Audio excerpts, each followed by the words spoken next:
Vi un camión de mudanza y descubrí que era mi propio hijo echándome de mi casa. El ruido del motor me despertó antes de que la luz atravesara las cortinas. Un camión blanco de mudanzas estaba parado frente a la casa azul que yo mismo había construido con mis propias manos. Hombres desconocidos llevaban mis muebles, mis retratos, mi historia. En la banqueta, mi hijo, Diego, sostenía papeles y decía con frialdad: «Papá, esto ya estaba decidido». No respondí. Solo encendí un cigarro, observando en silencio mientras el camión se llevaba lo que quedaba de mi pasado. Y con voz ronca murmuré: «No se llevan mis cosas, Diego. Se llevan tu vergüenza. Pero para entender cómo llegué a ese día, tenemos que volver al momento en que mi propio hijo me trató como un estorbo». Antes de continuar, suscríbanse al canal y díganos en los comentarios desde dónde nos están escuchando. Mi nombre es Matías Herrera, tengo 74 años y hasta hace 3 meses creía que conocía a mi familia. Todo comenzó un domingo por la tarde, de esos domingos tranquilos que uno espera con ansias toda la semana. Yo estaba en el patio, bajo la bugambilia que planté cuando nació Diego, tomando mi café con un pan dulce que había comprado en la panadería de Don Chema. El sol pegaba suave, se escuchaban los pájaros y por un momento todo parecía estar en orden. Mi nieto Julián me había dejado ese celular para que no me quedara incomunicado y me enseñó a subir todo a la nube. Diego llegó con Elena, su esposa, cerca de las 3 de la tarde. Traían una charola con gelatinas de la tienda, de esas que vienen en vasitos de plástico. Ni siquiera se molestaron en ponerlas en un plato. Nos sentamos los 3 alrededor de la mesa de herrería que fabriqué yo mismo en 1983. Hablamos de cosas sin importancia. El clima, el tráfico, los vecinos, conversación ligera, de esas que uno tiene cuando ya no sabe qué decirle a su propia sangre. Entonces Diego dejó su vaso de agua sobre la mesa, se acomodó en la silla y dijo con esa voz que usa cuando quiere sonar razonable: «Papá, deberías vender esta casa, es muy grande para ti». Me reí. Honestamente pensé que estaba bromeando. Esta casa tiene 3 recámaras, un patio, cochera, nada del otro mundo. Grande para mí, que llevo medio siglo viviendo aquí. Me pareció tan absurdo que solté una carcajada y le di otro sorbo a mi café. Pero Elena, que casi nunca habla, agregó mirando las paredes con gesto de desaprobación: «Y vieja también, no es segura. ¿Qué pasa si te caes? ¿Si hay un temblor?». El tono cambió. Ya no era una sugerencia, era un diagnóstico, como si yo fuera un mueble desvencijado que hay que reemplazar. «Esta casa está perfecta», respondí, tratando de mantener la calma. «La construí yo mismo. Sé cada tornillo que tiene». Diego suspiró, de esa forma exagerada que usan los hijos cuando creen que sus padres son tercos.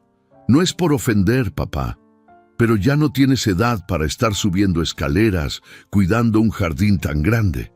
Sería mejor que vivieras en un lugar más pequeño, más práctico». «Práctico». ¡Qué palabra tan fría! «Yo estoy bien aquí», dije, y mi voz sonó más firme de lo que esperaba. «No necesito nada más pequeño ni más práctico». Elena miró a Diego. Fue una mirada rápida, pero la vi. Una mirada de complicidad, como diciendo: ya sabíamos que iba a reaccionar así. El resto de la tarde pasó incómodo. Se fueron temprano, con excusas sobre el tráfico y compromisos que tenían el lunes. Yo me quedé sentado en el patio, viendo cómo el sol se escondía detrás de los árboles de la calle. Por primera vez en 50 años me sentí visitante en mi propia casa. Esa noche no pude dormir bien.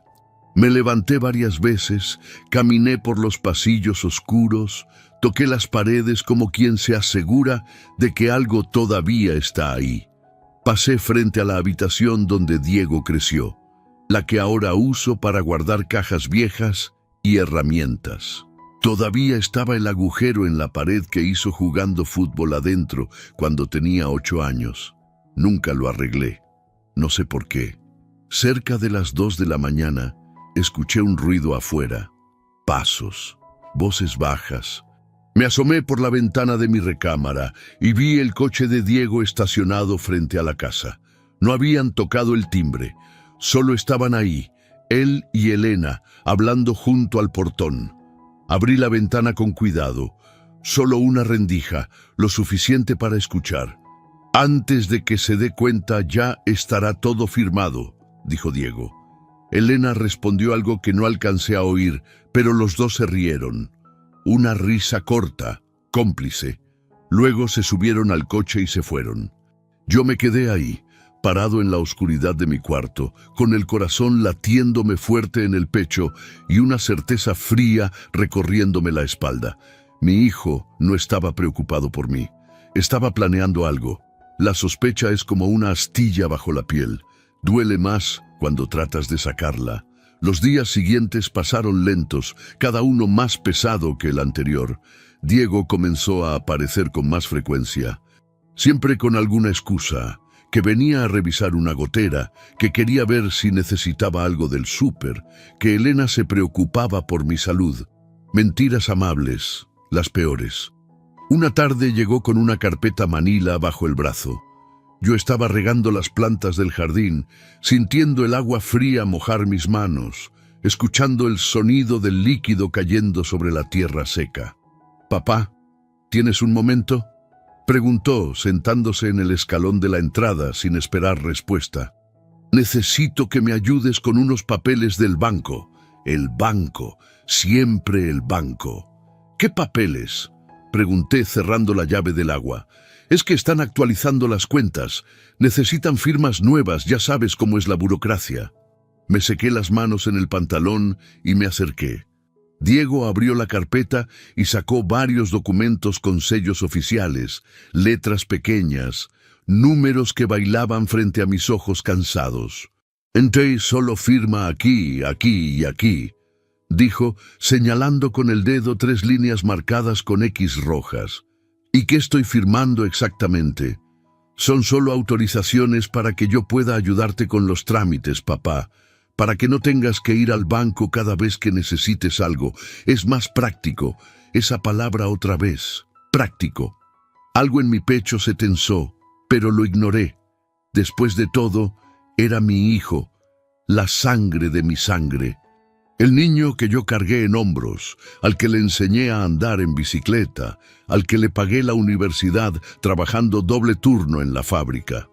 Tomé la pluma y firmé. Diego guardó los papeles rápido, casi con urgencia, y se levantó del escalón. «Gracias, papá. Esto nos va a facilitar mucho las cosas». «Nos», dijo, como si fuéramos un equipo. Se fue antes de que oscureciera. Yo me quedé en el patio hasta que el sol se escondió completamente y las estrellas comenzaron a aparecer.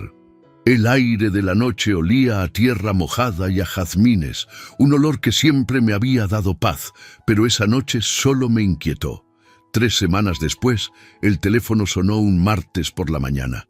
«¿Señor Herrera?», preguntó una voz femenina, formal, distante. «Sí, soy yo. Habla del notario público número 17. Lo llamamos para confirmar la cita de mañana a las 10 de la mañana para la firma de escrituras». El corazón me dio un vuelco. «¿Qué escrituras?». Hubo una pausa. El sonido de papeles moviéndose al otro lado de la línea. Las escrituras de traspaso de propiedad del inmueble ubicado en calle Morelos 238. Su hijo, el señor Diego, ya entregó la documentación preliminar. La sangre se me fue a los pies. Yo no pedí ningún traspaso. «Señor, aquí tenemos su firma en la autorización de venta. ¿No es correcta?». «Yo no autoricé ninguna venta». Otro silencio, más incómodo. «Señor Herrera, le recomiendo que se comunique con su hijo o venga personalmente a la notaría. Hay documentos que llevan su firma». Colgué sin despedirme. Las manos me temblaban cuando marqué el número de Diego. Sonó 4 veces antes de que contestara. «Papá, ¿pasa algo?». «¿Qué hiciste, Diego?». «¿De qué hablas?». «El notario acaba de llamarme».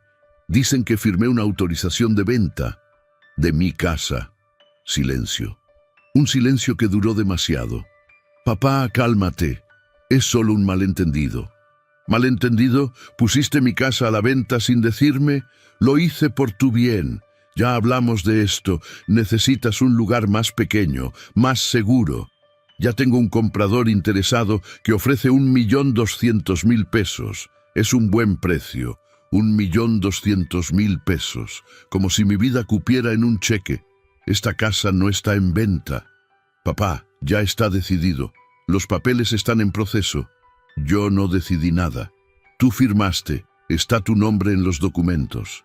La voz se me quebró de rabia, pero no grité. Nunca he sido de gritar. Esos papeles que me hiciste firmar, dijiste que eran del banco. Son tecnicismos legales, papá. Al final es lo mismo. Esto es lo mejor para ti, ya lo verás. Colgué. No podía seguir escuchándolo. Esa tarde tomé el camión al centro. El viaje fue largo. 40 minutos entre el tráfico y el calor. Llegué a la notaría cerca de las 3. Una secretaria me atendió con cortesía profesional y me mostró los documentos. Ahí estaba mi firma, debajo de palabras como traspaso, cesión de derechos, autorización irrevocable. Palabras que yo no había leído. ¿Esto es válido?, pregunté. La secretaria me miró con algo parecido a la lástima. Si esa es su firma, señor, sí es válido. Salí de la notaría sintiendo que el piso se movía bajo mis pies. Me senté en una banca de la plaza, bajo un árbol, mientras la gente pasaba a mi alrededor. Niños corriendo, vendedores ambulantes gritando, el sonido de un organillero en la esquina. La vida seguía para todos, menos para mí. Un hombre mayor, con sombrero de paja y bastón, se sentó a mi lado. ¿Se siente bien, don? Lo miré. Tenía arrugas profundas y ojos bondadosos. Un vecino me preguntó ayer si ya vendí mi casa, dije, sin saber por qué le contaba a un extraño. Parece que todo el mundo lo sabe menos yo. El hombre asintió despacio.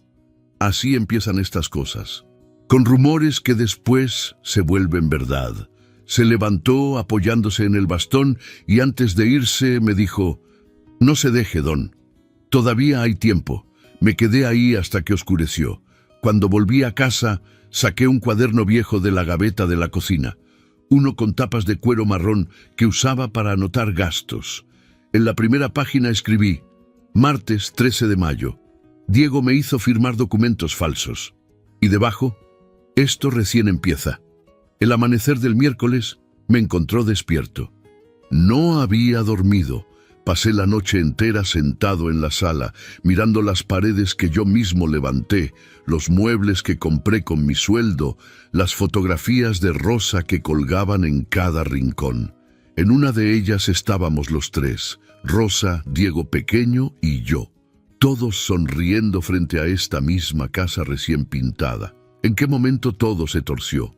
A las 8 de la mañana me bañé, me vestí con mi camisa azul de los domingos y salí rumbo al banco.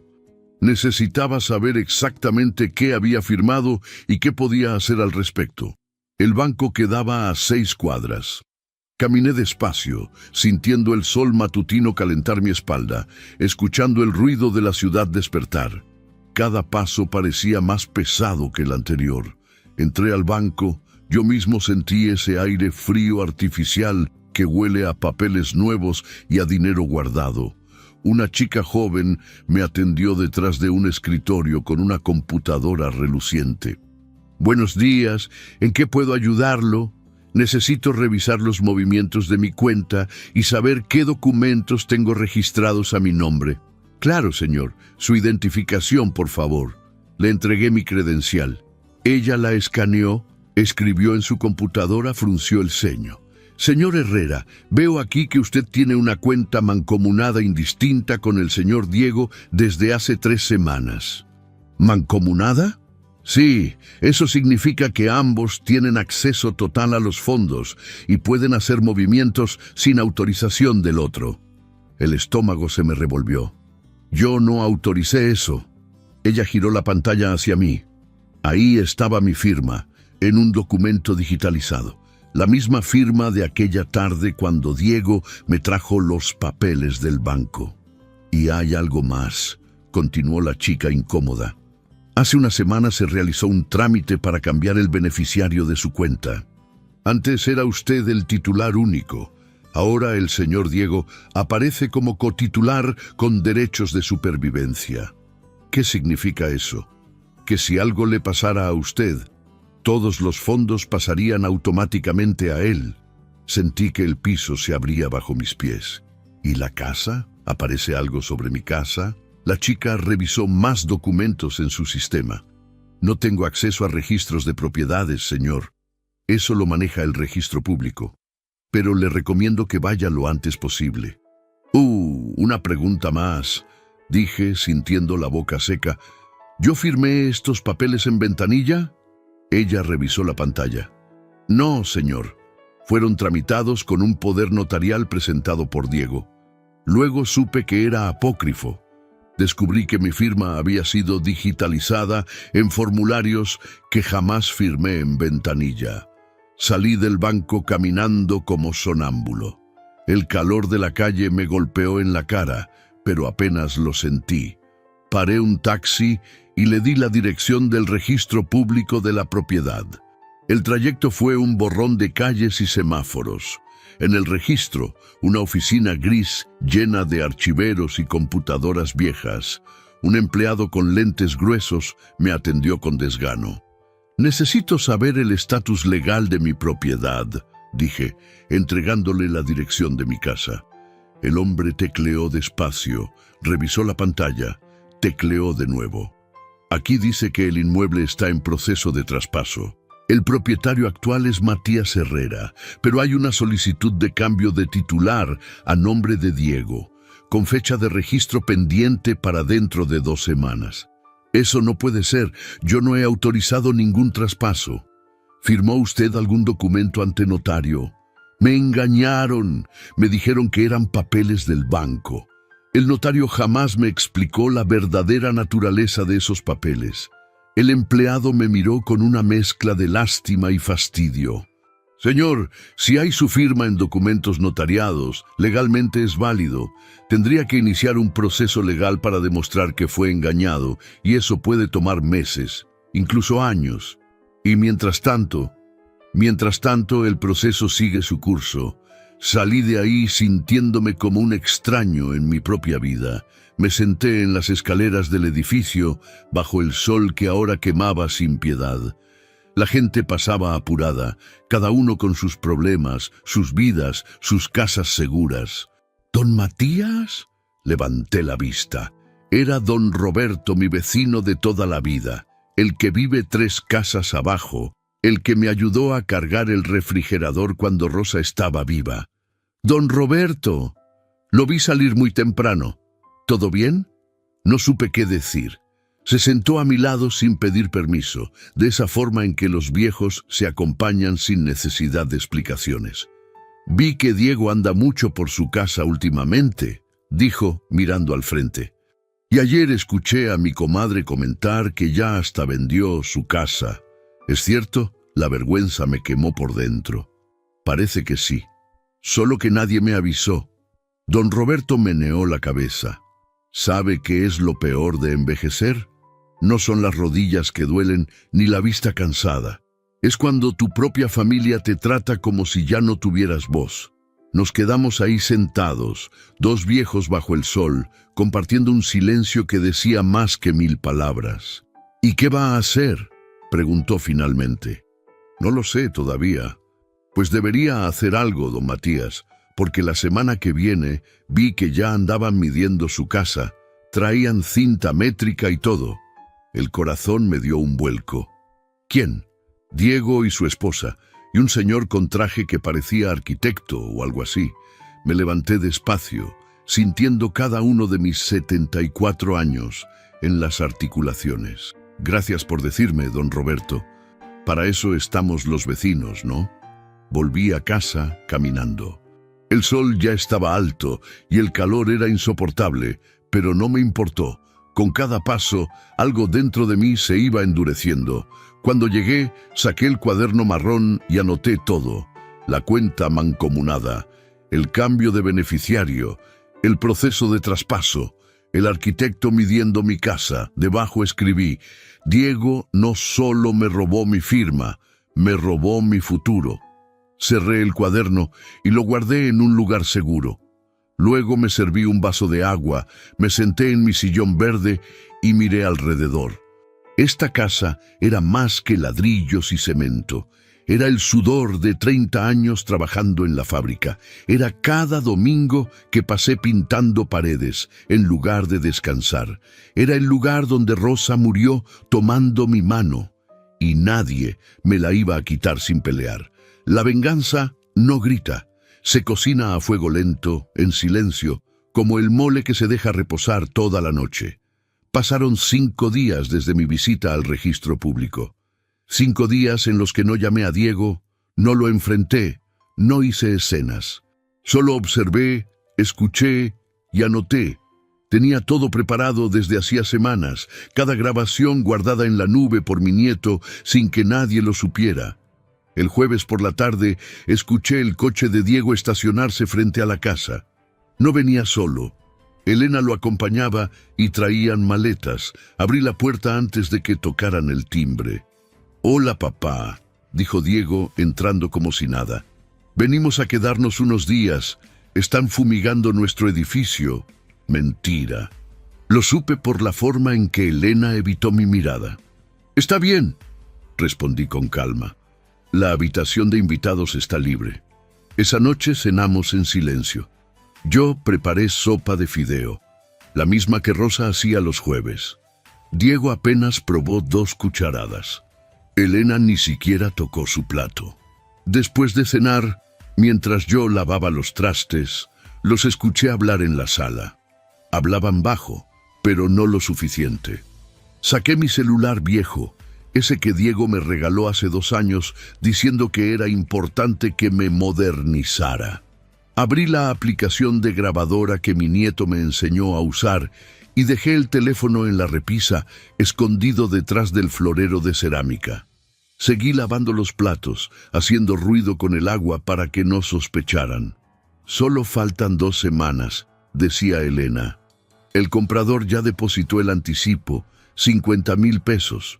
Lo sé, pero el viejo está raro, callado. No me gusta». ¿Y qué va a hacer? Ya firmó todo, es cosa hecha. Igual deberíamos apurarnos. El viernes podemos empezar a sacar las cosas de valor. Tengo un contacto que compra muebles antiguos. Mi mano se detuvo sobre el plato que estaba lavando. Respiré hondo. Conté hasta 10. Terminé de lavar y fui a mi cuarto sin despedirme. Recuperé el celular 1 hora después, cuando ambos ya estaban dormidos. La grabación había capturado todo. Los días siguientes fueron una actuación. Diego y Elena se movían por la casa como dueños. Abrían cajones, revisaban armarios, tomaban fotografías de cada rincón. El viernes por la mañana, Elena llegó con una cinta métrica. La vi medir las ventanas de la sala, anotar las dimensiones en una libreta rosa. «¿Nuevas cortinas?», pregunté desde el sillón, fingiendo leer el periódico. Ella se sobresaltó. «Ah, don Matías. Sí, solo estoy viendo qué cortinas quedarían bien. Las que tiene ya están muy viejas». Esas cortinas las había comprado Rosa hace 20 años. Todavía sirven. Elena sonrió con esa sonrisa falsa que usa cuando quiere parecer amable. «Claro, pero ya están decoloradas por el sol. Cuando usted se mude a un lugar más pequeño, va a necesitar cortinas nuevas también. Podemos ayudarle a escogerlas. Cuando me mude». Ya ni siquiera decía si se muda. «¡Qué considerada!», respondí y volví al periódico. Esa tarde, mientras Diego revisaba papeles en el comedor, Elena subió a mi recámara. La escuché abrir el closet, mover cajas. Subí despacio, en silencio, y la encontré revisando la caja donde guardo las joyas de Rosa. «¿Se te perdió algo?», pregunté desde la puerta. Ella se volteó tan rápido que casi tira la caja. «Don Matías, me asustó». Solo estaba viendo qué cosas podríamos guardar para usted cuando se mude, para que no se pierdan. Las joyas de mi esposa no se van a perder. Están exactamente donde deben estar. Bajé las escaleras sin esperar respuesta. Mi mano temblaba, pero no de miedo. Era rabia pura y contenida. El sábado en la noche, después de cenar, Diego me sirvió un té de manzanilla sin que yo lo pidiera. «Toma, papá, te va a ayudar a dormir mejor». Lo recibí, le di un sorbo, y cuando él volteó a buscar azúcar, lo vacié en la maceta que tenía junto al sillón. No sé si llevaba algo o no, pero no iba a arriesgarme. «Gracias, hijo». Estaba delicioso. El domingo desayunamos juntos. Diego había comprado pan dulce y chocolate. Conversación ligera sobre el clima, el tráfico, las noticias. Yo asentía, sonreía, decía pocas palabras. Por dentro grababa cada gesto, cada mirada, cada mentira. Después del desayuno, Diego y Elena salieron a hacer unas compras. Yo aproveché para revisar la casa. Encontré folletos de casas de retiro en el cajón de la mesita de la sala. Folletos con precios subrayados. El más barato costaba 8,000 pesos al mes. También encontré un contrato de venta en la mochila de Diego. El comprador ofrecía 1,300,000 pesos, no 1,200,000 como me había dicho. 100,000 pesos de diferencia que pensaban quedarse. Fotografié todo con mi celular. El lunes por la tarde, mientras Diego hablaba por teléfono en el patio, me acerqué lo suficiente para escuchar. Sí, el viernes en la mañana. No, él no va a poner resistencia. Ya está todo arreglado. Solo necesito que lleguen temprano antes de las 8. Cuando colgó, yo estaba sentado en el sillón mirando la televisión como si nada. Esa noche, don Roberto tocó a mi puerta. Diego y Elena habían salido a cenar. «Don Matías, necesito decirle algo. El viernes viene un camión de mudanzas. Lo escuché en la tienda, su nuera reservó uno para su dirección. El corazón me latió más rápido, pero mi voz salió tranquila. Gracias por avisarme, don Roberto. ¿Va a hacer algo? Sí, pero necesito que sea el viernes». Cuando cerré la puerta, saqué el cuaderno marrón, anoté, viernes 6 de junio, camión de mudanzas, 8:00 AM. Luego escribí una lista de números, el de mi abogado, el del notario, el de la policía municipal. Diego entró 1 hora después, sonriendo, relajado. Se sirvió un vaso de agua y se sentó frente a mí. «¿Todo bien, papá?» «Todo bien, hijo. Me da gusto verte tranquilo. Al principio pensé que te ibas a poner difícil con todo esto del cambio. A mi edad, uno aprende que pelear no sirve de nada». Diego sonrió más amplio. Elena, desde la cocina, también sonrió. Ellos veían a un viejo resignado. No veían la trampa cerrándose. Esa noche, antes de dormir, releí todas mis notas. Tenía grabaciones, fotografías, documentos, testimonios de vecinos. Tenía todo lo que necesitaba. El viernes llegaría el camión. El viernes se acabarían las mentiras. El viernes mi hijo aprendería que la paciencia de un viejo no es debilidad, es estrategia. El viernes amaneció con ese silencio pesado que anuncia tormenta. Me desperté a las 5:30 de la mañana antes de que sonara el despertador. No había dormido bien. Cada hora me levantaba a revisar por la ventana, esperando ver algo, aunque sabía que todavía era temprano. Me bañé con agua fría para despejarme. Me afeité despacio, viéndome en el espejo del baño. 74 años me devolvían la mirada. Arrugas profundas, cabello blanco, manos manchadas por el sol y el tiempo. Pero los ojos estaban despiertos, alertas, listos. Me vestí con mi camisa azul, la misma de los domingos, y mis pantalones de mezclilla limpios. Si iba a enfrentar esto, lo haría con dignidad. A las 6:30 bajé a la cocina. Diego y Elena todavía dormían. Preparé café negro y fuerte y me senté en el comedor a esperar. El cuaderno marrón estaba sobre la mesa. Al lado, Mi celular con todas las grabaciones guardadas. En mi bolsillo derecho, las fotografías de los documentos. En el izquierdo, el número de mi abogado y el del comandante de la policía municipal, que había sido compañero de trabajo en la fábrica hace 30 años. Todo estaba listo. A las 7:15 escuché movimiento arriba, pasos apresurados, voces bajas, el sonido de la regadera.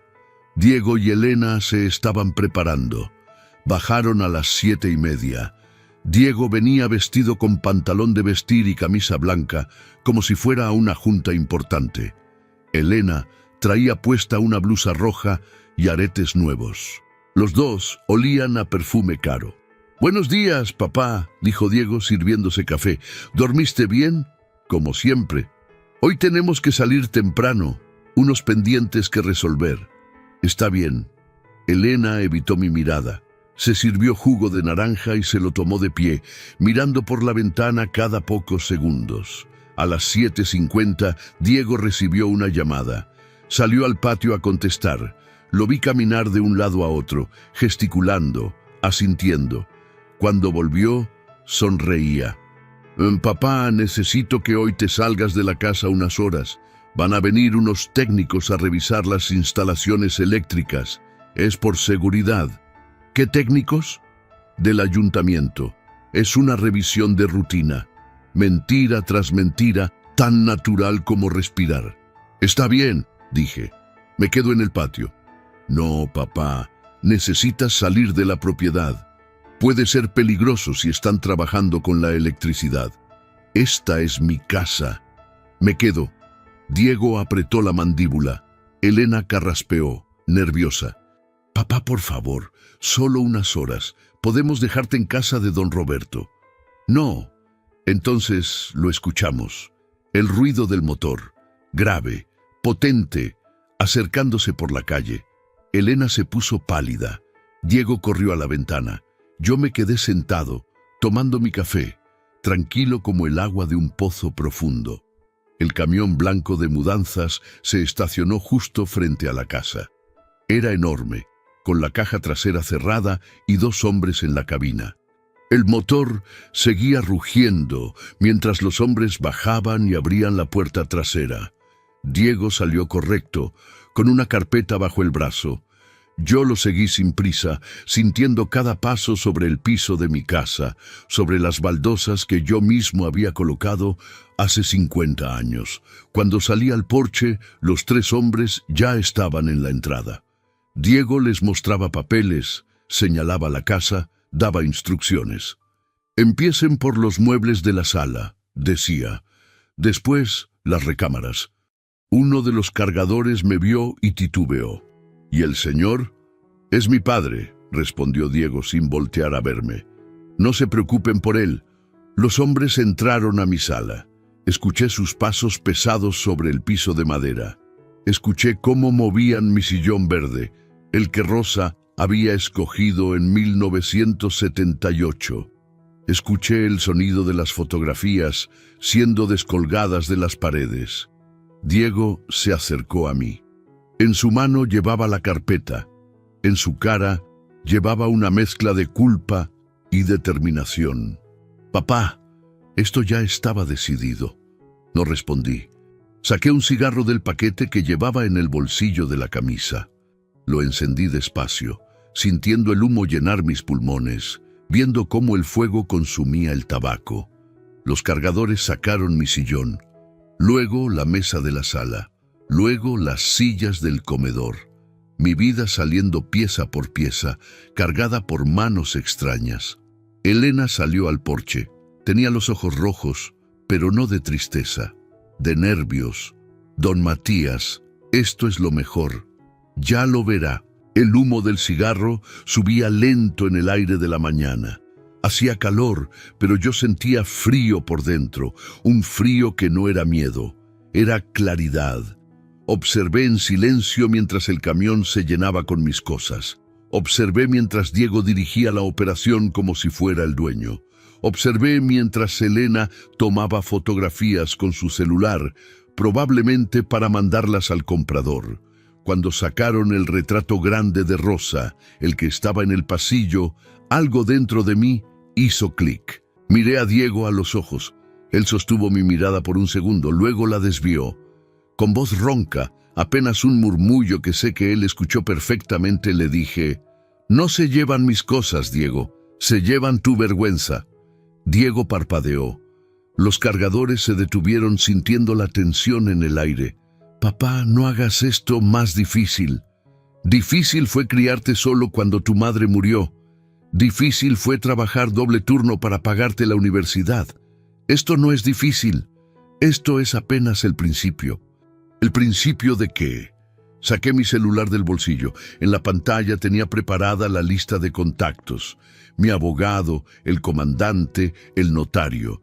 Del día en que recupero mi dignidad. Diego palideció. Elena dejó de tomar fotos. «¿Qué hiciste, papá?» «Lo que debí hacer hace semanas. Prepararme». Diego se acercó, intentando ver mi teléfono. Yo lo alejé.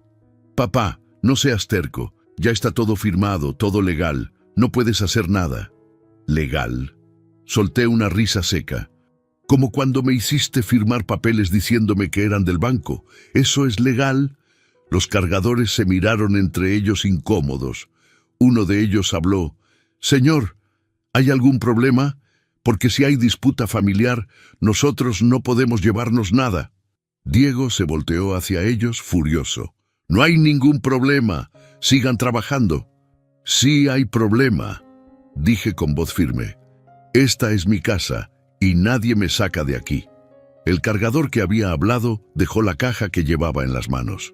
«Disculpe, señor, pero necesitamos aclarar esto. ¿Usted autorizó esta mudanza?» «No», Diego explotó. «Es mi padre. Tiene 74 años y no puede seguir viviendo solo. Yo tengo la autorización legal». «Entonces muéstremela», dijo el cargador. «Porque sin autorización del propietario, esto es un problema legal para nosotros también». Diego buscó entre sus papeles, nervioso, sudando. Elena miraba hacia la calle como queriendo desaparecer. Y yo me quedé ahí, de pie en el porche de mi casa con el cigarro entre los dedos y la certeza de que esta batalla recién comenzaba. Diego revisó los papeles con manos temblorosas. Sacó documentos, los desplegó frente al cargador, señaló líneas, mostró firmas. El cargador los leyó con calma, demasiada calma para el gusto de Diego. «Aquí dice que usted tiene autorización para administrar la propiedad, pero no veo ninguna orden de desalojo ni autorización expresa para mudanza». «La casa está vendida», gritó Diego.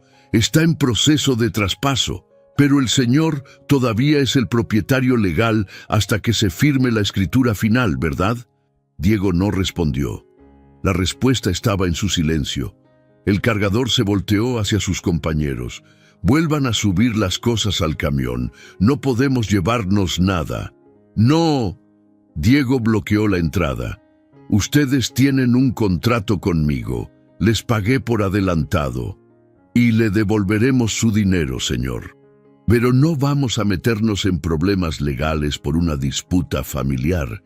Los cargadores comenzaron a regresar mis muebles. El sillón verde volvió a su lugar, la mesa del comedor, las fotografías de Rosa. Diego estaba rojo de ira. Las venas de su cuello se marcaban como cuerdas tensas. «Papá, detén esto ahora. Estás haciendo el ridículo». «¿Yo?» Me senté en los escalones del porche, tranquilo. «Yo no soy quien contrató un camión de mudanzas sin permiso del dueño». Elena me jaló del brazo desesperada. «Don Matías, por favor, piense en Diego. Esto puede arruinar su reputación». Debió pensar en eso antes de robarme mi casa. Diego sacó su celular. Marcó con dedos temblorosos. «Si no quieres cooperar, llamaré a la policía». «Buena idea», respondí. «Yo también». Y marqué el número del comandante Ruiz, mi antiguo compañero de la fábrica. «Matías, ¿qué pasó, viejo?» «Arturo, necesito que vengas a mi casa. Están intentando sacarme sin mi autorización. Tengo pruebas de falsificación de documentos». «En unos minutos», colgué. Diego me miraba con los ojos muy abiertos. «¿Qué pruebas? Tú firmaste todo. Firmé bajo engaño, y lo tengo grabado. Saqué mi celular y puse la grabación de aquella noche. La voz de Diego llenó el aire. Antes de que se dé cuenta, ya estará todo firmado. Elena dio un paso atrás. Diego se quedó paralizado. Eso fue sacado de contexto. También tengo la grabación de cuando hablaron del comprador que pagó 50,000 pesos de anticipo y las fotografías del contrato donde aparece 1,300,000, no 1,200,000 como me dijiste. Los vecinos empezaron a salir de sus casas. Don Roberto, doña Carmen, los jóvenes de la esquina, todos mirando, algunos con sus celulares grabando. ¿Qué pasa, don Matías?, preguntó don Roberto. Mi hijo quiere sacarme de mi casa, Roberto, pero no va a poder. Las patrullas llegaron antes de lo esperado, 2 coches con las torretas encendidas. Del primero bajó el comandante Ruiz, con su uniforme impecable y su bigote gris. Matías, Arturo, nos dimos la mano como los viejos amigos que éramos. Diego se acercó rápido, intentando tomar control. Comandante, mi padre está teniendo un episodio. Necesita ayuda médica. Yo tengo la documentación legal que me autoriza a tomar decisiones por él. ¿Episodio? Ruiz me miró. ¿Te sientes mal, Matías? Me siento perfectamente bien. Lo que está mal es que mi hijo falsificó documentos para robarme mi casa. Saqué el sobre que había preparado. Dentro estaban todas las pruebas, copias de los documentos que firmé creyendo que eran del banco, los registros del registro público, las fotografías del contrato real con el comprador, las capturas de pantalla de los movimientos bancarios que Diego hizo sin mi autorización. Ruiz revisó todo en silencio. Su expresión se fue endureciendo con cada página. «Esto es grave, señor Diego», le dijo. «Muy grave.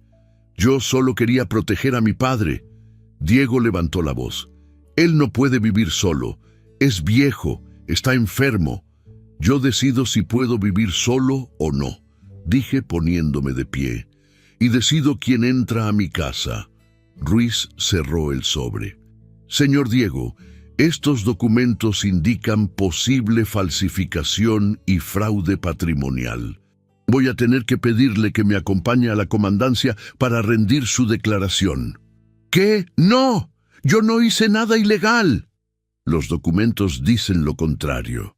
Elena comenzó a llorar. Diego se pasó las manos por el cabello, desesperado. «Papá, por favor, soy tu hijo, no me hagas esto». Lo miré a los ojos. Vi al niño que fue, al muchacho que llevé de la mano a su primer día de escuela, al joven que lloró en mi hombro cuando su madre murió. Y también vi al hombre que me mintió, que me engañó, que me trató como un estorbo. «Tú empezaste esto, Diego. Yo solo lo estoy terminando. Te vas a quedar solo», gritó, perdiendo completamente el control. «Nadie va a cuidarte. Te vas a morir solo en esta casa vieja. Prefiero morir solo que vivir traicionado». Los vecinos murmuraban. Los celulares seguían grabando. La escena era un desastre para Diego, y él lo sabía. Ruiz le puso la mano en el hombro. «Señor, necesito que me acompañe». Los agentes lo conducirán, y pidieron suspender la mudanza y dejar todo como estaba mientras levantaban el reporte y daban vista al juez civil. ¿Entendido?, miró al conductor del camión. «Ustedes también quedan como testigos. Dejen todo como estaba». Los cargadores asintieron, aliviados de poder irse. Diego me miró una última vez. Ya no había rabia en sus ojos, solo algo parecido al pánico. «Papá, hasta que esto se aclare, no quiero verte cerca de mi casa». Ruiz lo escoltó hacia la patrulla. Elena lo siguió, llorando, tropezándose con sus propios pies. Cuando el coche se alejó con las torretas encendidas, los vecinos comenzaron a aplaudir. Algunos se acercaron a darme la mano, a palmearme la espalda. Don Roberto me abrazó. «Lo hizo bien, don Matías. Lo hizo muy bien, pero yo no sentía victoria, solo un cansancio profundo, como si hubiera cargado piedras todo el día». Volví a entrar a mi casa. El sillón verde estaba de vuelta en su lugar. Las fotografías de Rosa colgaban otra vez en las paredes. Todo estaba como debía estar. Me senté, encendí otro cigarro y miré por la ventana cómo el camión se alejaba por la calle. Había ganado esta batalla, pero la guerra apenas comenzaba, y con voz baja, solo para mí, murmuré: «Me educó mi silencio, Diego. Ahora te va a condenar». Las noticias viajan rápido en los barrios viejos. Para el sábado por la mañana, toda la colonia sabía lo que había pasado. En la panadería, en el mercado, en la farmacia de la esquina. ¿Ya supiste lo de don Matías? Su hijo quería robarse su casa. ¡Qué desgracia! El lunes, un reportero del periódico local tocó a mi puerta. Un muchacho joven con lentes y libreta en mano. «Don Matías, me gustaría hacerle una entrevista. Su historia está dando de qué hablar». «No tengo nada que decir. La gente necesita saber que esto les puede pasar, que hay que estar alerta. Usted podría ayudar a otros». Lo pensé un momento. Rosa siempre decía que el silencio protege, pero la verdad sana. Está bien, pero no quiero drama, solo los hechos. La entrevista salió publicada el miércoles. El titular decía: «Don Matías, el viejo que no se fue, cómo un padre enfrentó el fraude de su propio hijo». El artículo era respetuoso, contaba los hechos sin adornar, sin juzgar, pero los hechos solos eran suficientemente duros. Esa misma tarde, 3 reporteros más llegaron a mi puerta. Una estación de radio local, un canal de noticias, un blog sobre derechos de adultos mayores. A todos les dije lo mismo: solo quiero que se haga justicia. Para el fin de semana, la historia había llegado a las redes sociales. Videos de los vecinos el día del camión, fotografías de mi casa, comentarios por cientos: «Qué vergüenza de hijo, los viejos merecen respeto, ojalá lo metan a la cárcel». Diego intentó defenderse, publicó un mensaje largo en su cuenta. «Todo fue un malentendido, solo quería proteger a mi padre». Los medios tergiversan la verdad, pero la gente no le creyó.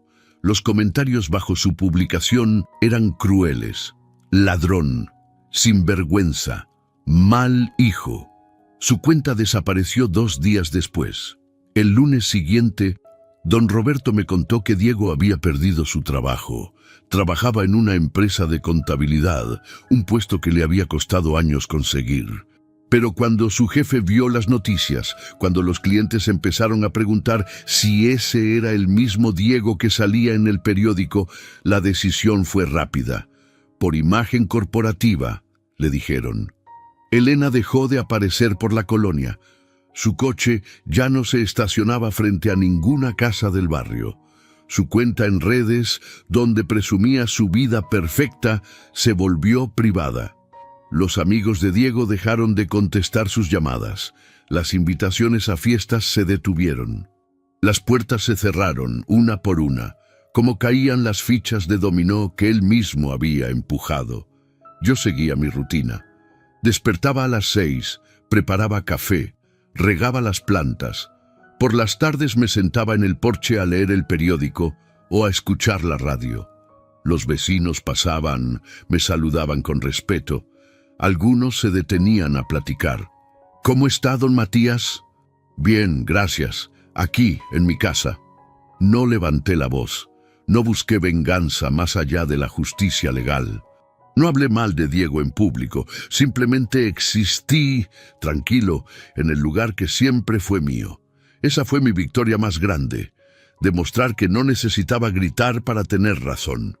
Una tarde, mientras limpiaba el porche con la escoba vieja que uso desde hace 20 años, me detuve en el lugar exacto donde había estado estacionado el camión. Las llantas habían dejado marcas negras en el concreto.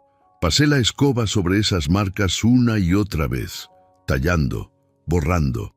Cuando terminé, eché agua y jabón. Tallé de nuevo. Las marcas se fueron desvaneciendo hasta desaparecer.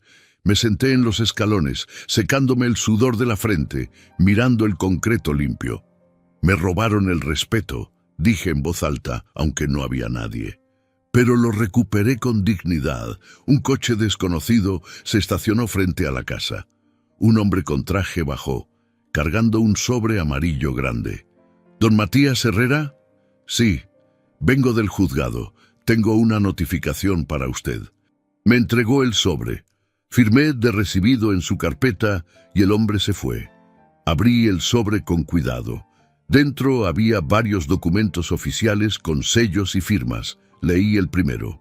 Juzgado Civil. Citatorio para audiencia preliminar.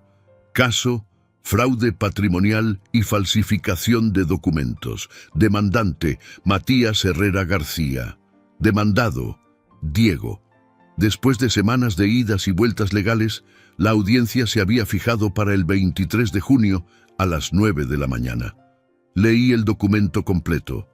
Las acusaciones eran claras: falsificación de documentos, fraude, abuso de confianza. Guardé los papeles en el sobre y lo llevé adentro. Lo coloqué sobre la mesa del comedor, al lado del cuaderno marrón donde había anotado todo. Me serví un vaso de agua y me senté a mirar por la ventana. El sol comenzaba a ocultarse, pintando el cielo de naranja y rosa. Los pájaros regresaban a sus nidos. El día terminaba como todos los días, con esa quietud que solo el atardecer trae. Pensé en Diego, en el niño que fue, en el hombre en que se convirtió, en cómo el miedo y la ambición pueden torcer hasta al más bueno. Pensé en Rosa, en qué diría si estuviera aquí. Probablemente lloraría, pero también entendería. Ella siempre decía: la familia es sagrada, pero el respeto es más sagrado todavía. Pensé en mí, en estos 74 años, en todas las batallas que había peleado, en todas las que me quedaban por pelear. Esta no había terminado. Apenas comenzaba la parte legal, la parte lenta, la parte donde los abogados hablan y los jueces deciden. Pero yo estaba listo. Había esperado 74 años para aprender que la paciencia no es debilidad, que el silencio no es cobardía, que la dignidad no se compra ni se vende, se defiende. Me levanté, apagué las luces de la sala y subí a mi recámara. Antes de acostarme, me asomé por la ventana. La calle estaba tranquila, las casas iluminadas, las familias cenando. Mi casa seguía siendo mía. Mi vida seguía siendo mía. Mi dignidad seguía intacta, y eso, después de todo, era lo único que realmente importaba. El 23 de junio amaneció nublado, con ese gris que anuncia lluvia pero nunca termina de caer. Me levanté temprano, como siempre.